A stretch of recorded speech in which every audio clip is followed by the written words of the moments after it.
All right, Rockers, I promise you it was going to be a jam-packed show this week, and you guys know when I promise, I deliver. And we've got right now on the phone with us here inside the Asylum, we've got Gary Cobb, lead singer of Invader. How's it going, Gary? Hey, Turbo, it's going good. And hello, Brooklyn, and hello, world. Nice to be here. Well, we're glad to have you here. Now, I've teased people about you guys in the past. You guys have a angel-like story, but before we get into that, why don't we, or you that is, give everyone a little bit of background on what Invader is about and how you guys got started. Well, Invader is all about music, and we got started a long time ago. 1981 is when we first formed, and we formed with the idea of a lot of young guys' ideas are we wanted to be rock stars, and so we started just rocking and rolling. We played just learning music together, actually, doing cover tunes. Back in the day, cover tunes that were way too heavy to get in any bars. We were playing Maiden and Priest and AC/DC when they wanted to hear John Cougar and the Rolling Stones. So we've been rebels from day one. Well, nice. That's good to hear. I mean, we know yeah, your influences played a big part. And now, I know you guys are based in Seattle, if I'm correct. Yeah, we're in Seattle. Okay, so now when you guys were getting started back in the day, I know that LA was like the scene at the time. So was it hard for you guys getting started in Seattle to be, the metal band that you guys are? I think it was a strange time because in Seattle it was just going through a little bit of a metamorphosis of at that time, like I was talking about, there was a lot of cover tunes going on, and we were one of the first bands that we went out and we were playing our own music. And so we were kind of a little bit in the beginning of what became the Seattle scene. We didn't pack up and move to LA like a lot of bands did. We stayed up here. Right, I got you. That kind of helped give you guys your unique sound as well. That way you guys didn't end up getting lumped in with what was going on in the LA scene in the early 80s. Yeah, I think that a lot of the LA scene was a little bit more poppy than we were, and we were probably more of the, like, British style. We like to be more, we were not really radio rock. We were more album oriented, so our music was, we were looking towards that heavy metal crowd, not necessarily the hair crowd. Well, you guys were kind of in the idea of, that at the time when it was called the new wave of heavy metal in regards to Priest and Maiden, which I got, most of you listening to the show know I played Invader in the past, and you guys definitely have a sound very similar to Maiden and Priest.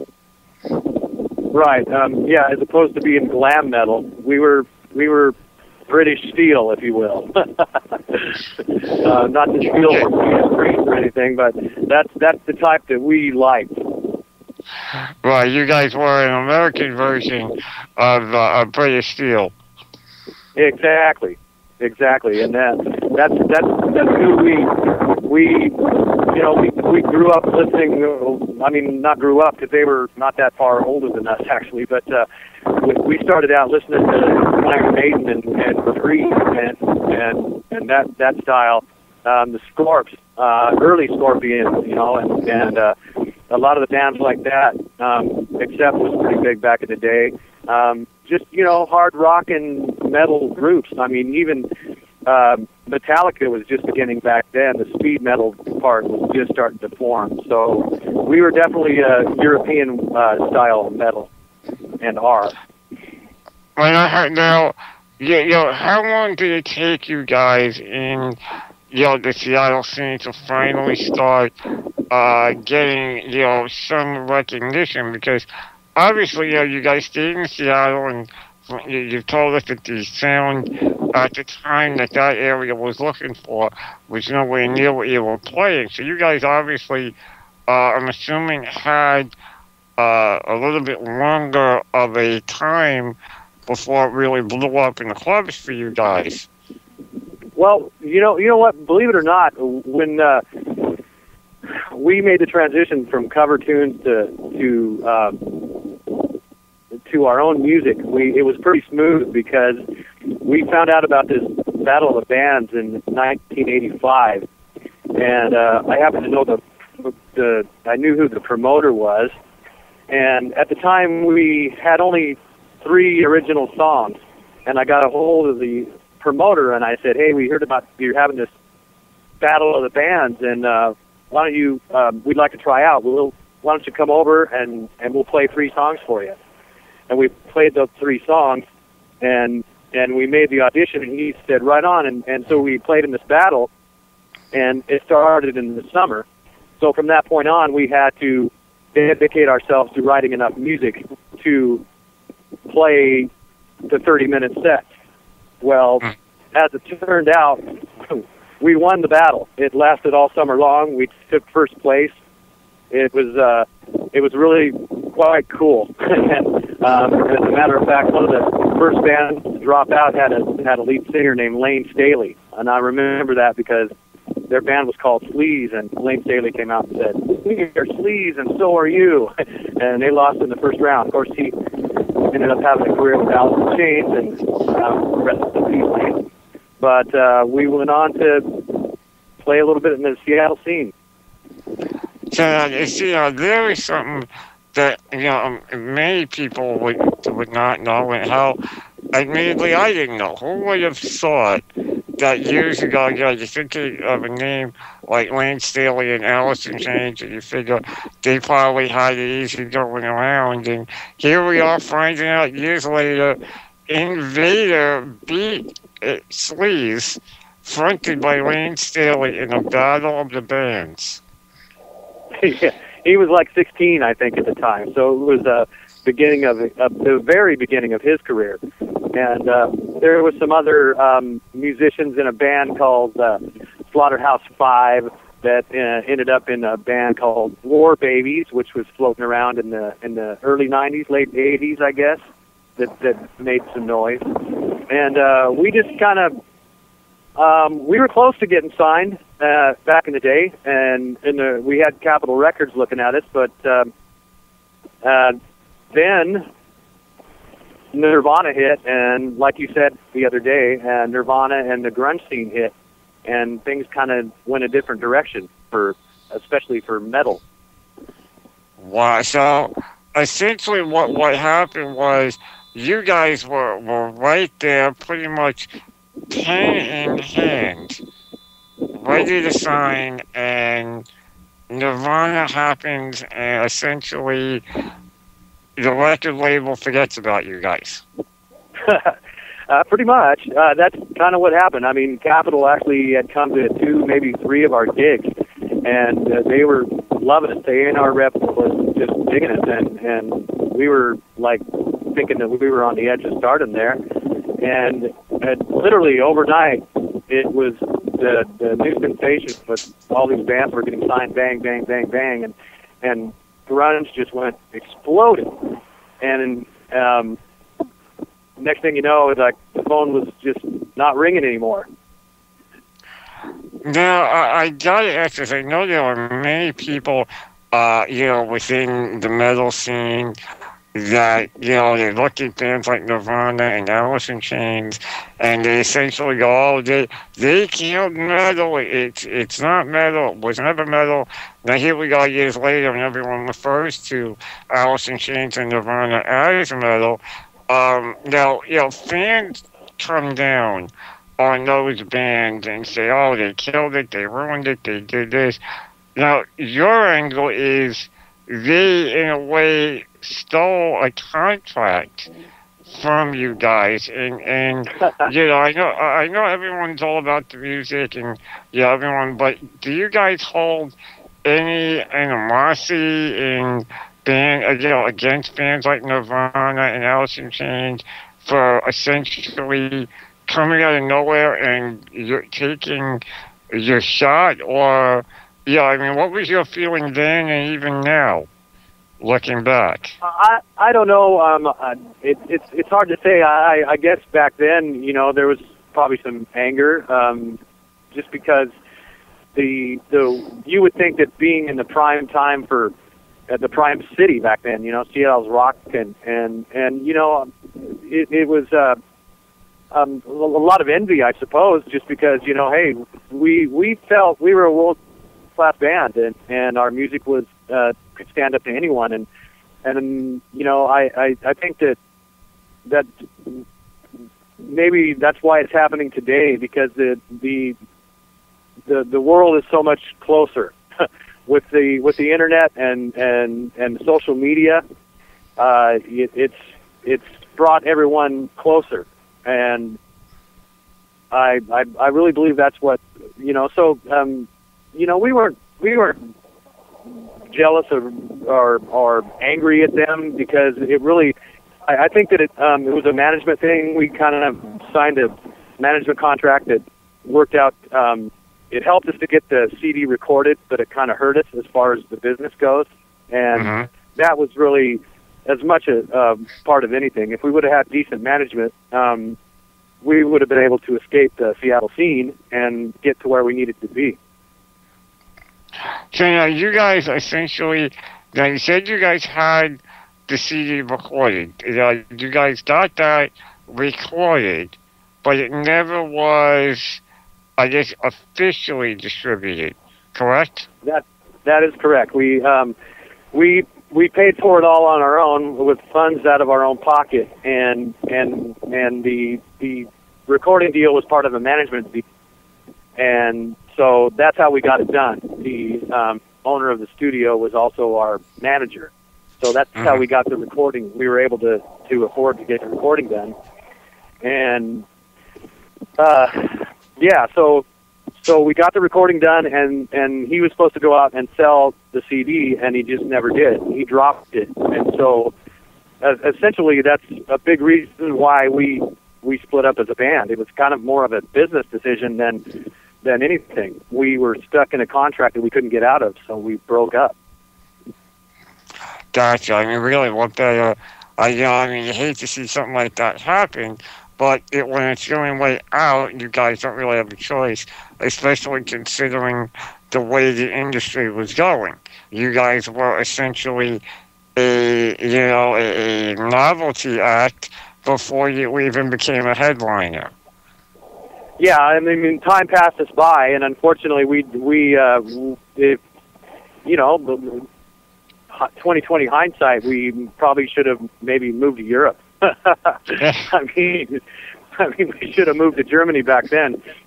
And ironically, it's Germany that discovered us all these years later. Right. Now that's the interesting part, because now here we are. You fast forward, however many years later it is, and you guys get a call from Europe, from Germany, saying they've heard your music. Yeah, this whole thing started, it's been kind of, really kind of crazy, to be honest with you. 2 months ago, I got a note on my Facebook page from my bass player's wife. My bass player doesn't do the Facebook or computer thing, so it just said, Gary, you need to call Dan. There's a guy from Germany that wants to release your music. And so this was March 5th. And what's today, the May 14th? And in that time, we've, after waiting for 20 years, and I wouldn't say waiting, after just not being in the business for 20 years, all of a sudden in the last 2 months, we've signed a recording contract. Here I am talking to you on Bullspike. We've been played, and I do want to take 1 second, because I don't want to forget this. I do want to thank you, Turbo, and Jay, that's the Scorpion, for your support in this strange invader thing. Invader against the world. So you guys are awesome. Yeah, I mean, we're glad to help. I mean, when Woody reached out to me and gave me the information, and he started telling me, yeah, he gave me a little hint of what was going on, and as I said to you when we first spoke on the phone, it right away rang an Anvil like story. Kind of, yeah. I mean, essentially the only difference between you guys and Anvil is that, you guys broke up for the fact that you had a contract that did you no good, whereas Anvil wasn't in a contract, so they just kept banging out albums, recording them, and looking for labels that eventually did put them out and distribute them. So essentially, the difference I see between you guys is, had you guys maybe not been stuck in the contract situation where you had to break up to make it individually because the music wasn't going to happen for you guys, you guys might have kept going. There might have been other. It's really quite interesting too, because I mean, getting back to what we were talking about, the whole signing.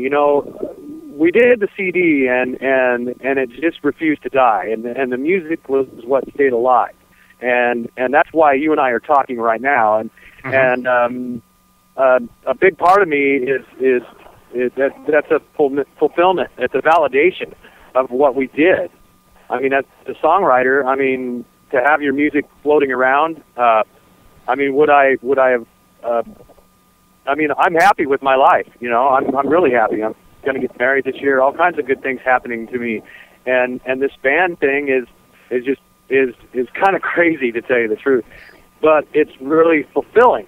And so we're trying to find out is, we're in the middle of discovering whether, are we a novelty act? I mean, are we just some collector's item, or does the world really want to hear us? And so that's what we want to find out. And so these 2 months have been kind of crazy, and we're trying to gather, our lives and decide which direction we're going to go. Right. And you know what I'm saying? I mean, we're putting out an album, and it's basically a collector's edition album. But there's resources that we didn't have in 1992, and one of them is internet radio and iTunes and all that stuff. So we've loaded up our song onto iTunes. It's available out there, and if the people want us, then I think our success will be dictated by popularity of our music. Right. Now, I mean, as a band, I know you guys are probably, chomping at the bit to finally get the break that some might say was stolen from you years ago. And essentially, how do you guys feel as a band that now here it is, 20, 30 years later, you're getting the break? I mean, I should assume that you got, not all the members have continued on musically. My apologies for my dog in the background. One of the drawbacks of live radio, when the dog hears something, they go crazy. Well, that's live radio. That that's what. Yes. That's what you get with live radio, right? Exactly. What can I say? I have a little chihuahua that is a lot louder than he looks. But anyways, before my chihuahua chimed in, essentially, you guys as a band, I can assume that you guys haven't continued, musically. You guys obviously went on to whatever careers. And how are you guys feeling now? Are you worried that you guys might not be able to match what the album has, or? We're more curious than anything. I mean, number one, we want to find out. It's been 20 years and we've matured, and I mean, the bass player honestly is the only one that really has been continued playing in bands, and a lot of that he hasn't really hit anything big. He's doing a lot of good stuff. He's keeping himself busy with it, and I mean, the rest of us are just kind of doing our work. I mean, like, okay, Dan and Scott, that's the drummer, and Dan's the drummer. Excuse me, Dan's the bass player, Scott's the drummer. Both those guys are independent contractors. Jeff, the guitar player, works at a shipyard, and I'm a fishmonger. So we have our professional careers, but we want to see. Right now, our lives are what they are, and the only thing is, it's been a blessing because of this signing. It's brought us back together, not only as a band but as friends. I mean, we're there's a brotherhood amongst us, and even though we didn't have contact with each other, we still, I mean, we're brothers. So in that respect, it's been really cool just to hang out with the guys again, and which direction the band goes, I mean, I think that when we start getting together and the contract calls for another album, has an option for another album. Now, we have material enough that we could do another album right now, and we're thinking as soon as we can get our schedules to jibe, then we're going to start playing a little bit more. We've played some. Like I say, it's been 2 months, and we've got together, and in a lot of ways, it seems like, the chops are still there. I mean, 20 years, it's a long time, but in a lot of ways, it seemed like it was just yesterday. My voice is nowhere near what it used to be, and that's just because I haven't used it like that. And it'll get back, and I'm interested to see the maturity in my voice. I'm in a lot better shape than I used to be. I don't drink like I used to. I don't smoke anymore. So hopefully, since my health is better, maybe I'll be able to sing better too. And it's just kind of a mystery right now.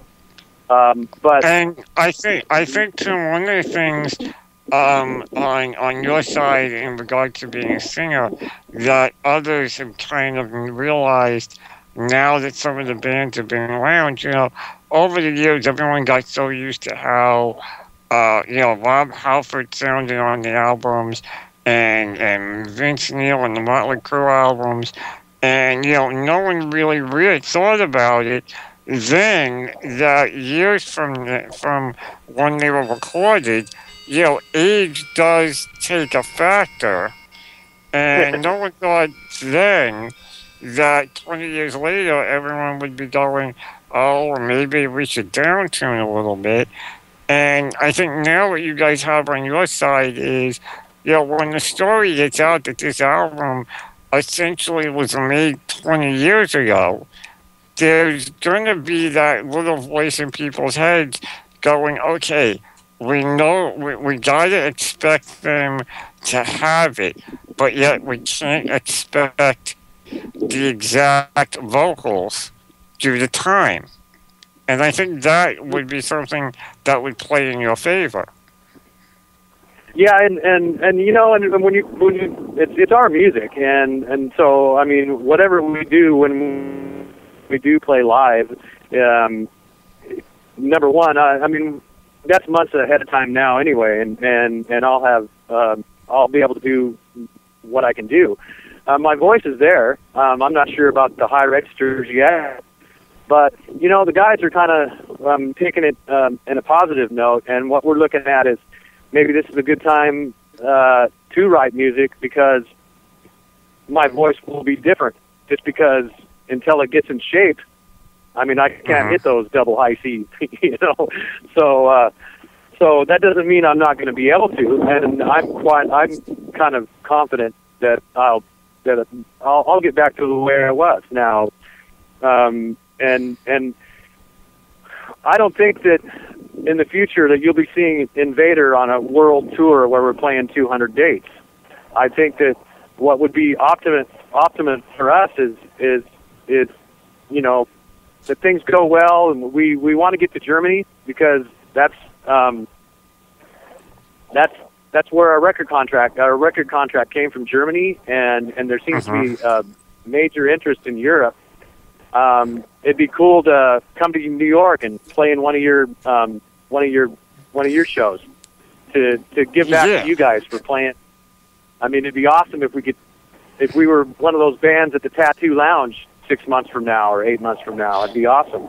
Something like that, you know? Yeah, I mean, absolutely. I mean, you know, I look at it this way for you guys. At this point, you know, it's however many years later, there's no way for you guys to go musically except up. Yeah, I mean, I think, like I mentioned before, I mean, this whole thing to me, it's a validation, and I'm really happy that we got noticed, that there's people that want to hear our music, and I hope that it makes. We wrote this music for people to hear. I mean, that's obviously that's why you write music. That's why you want to play. I mean, you want people to hear your stuff, and I'm really happy that it's going to get to reach more ears than it did. It's surprising, just because it happened now. It doesn't shock me because the music is good, and it's not retro. And it's funny. I was listening to your first show when you guys played it, and I mean, we sound just like those new bands that you have on there that were probably in diapers when we wrote this music. I mean, it's metal is metal. I mean, if it's good, it's good. I mean, you hear the songs that the top metal bands played and wrote 30 years ago, and they're just as good today as they were then. And so that's what I look at. We're curious as to see what will happen when we write new stuff, because we don't really know yet.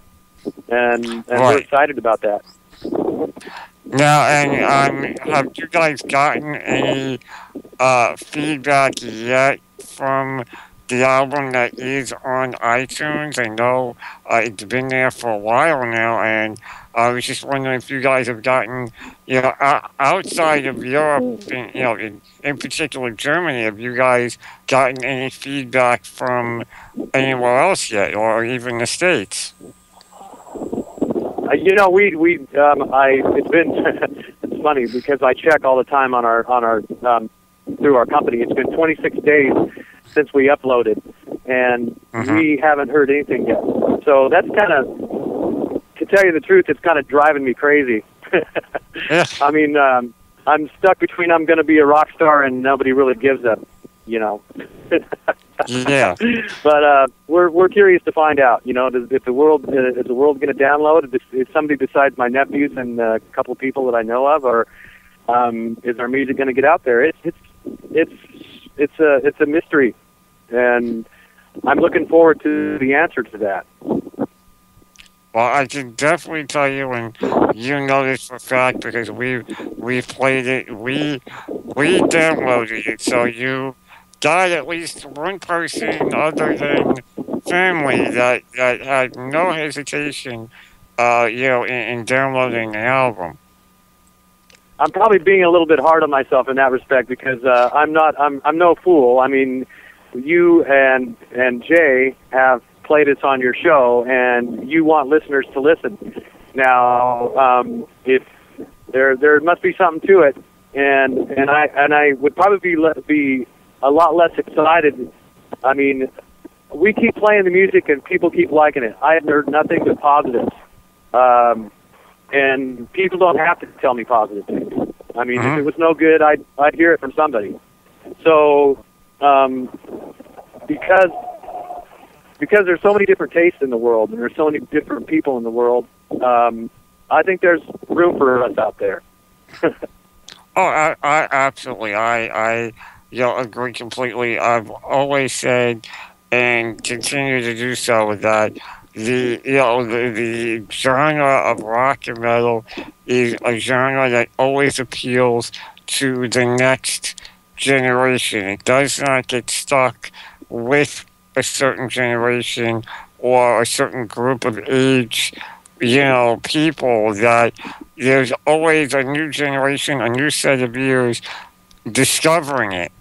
And from my mouth to whoever's ears, hopefully, you guys get what you finally got, deserve, and you get over to Europe. And we all know, we've heard the stories over and over again. Some of these big bands from that we all know and love, Meeting to Motley Crue to Metallica, they go over and play the European festivals with bands nobody's ever heard of, and then all of a sudden, that band goes on tour with them, or they mention the band in an interview, and suddenly that band is the next big thing. And hopefully that happens to you guys. Well, it'd be, I'm ready for it, and I firmly believe that you don't have to be mainstream to be good. And thankfully now there is a medium that gets music out there and gets it heard, and that's cool. I mean, we were in it for the music. We wrote good music, and it lasted through the years. And metal just doesn't die. In fact, it just grows. Because you look at the people that were kids listening to our music when we were kids. Well, they've grown up and their kids are listening to it now. So there's when one metal guy dies, another one's there to take his place. So metal's here to stay, and everyone who's a metalhead knows that. Sorry, world, metal's here to stay. I couldn't have said it any better myself. I tell you that one right there. Dude, I gotta say, I want to thank you for taking the time out to call in. And I mean, your guys' story was just something I had to be. If I'm the first, hopefully I'm not the last. But it's a story that I had to make sure it gets out there because, as I said, it is essentially the Anvil story, minus the fact that you guys were signed and ready to go up until the grunge scene happened.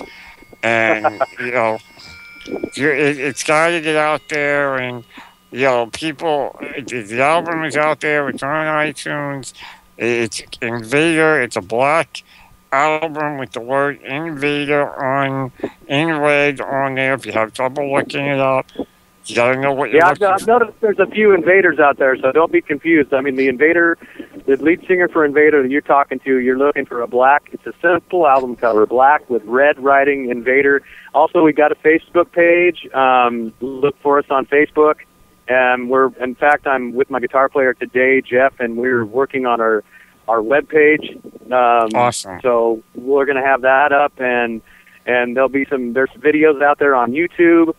We're looking it up. We're hooking it up. So awesome. Once again, I want to thank you, Turbo, for your help, and I want to say to the world, just dare to dream, buddy. Dare to dream. It's the truth, man. Absolutely.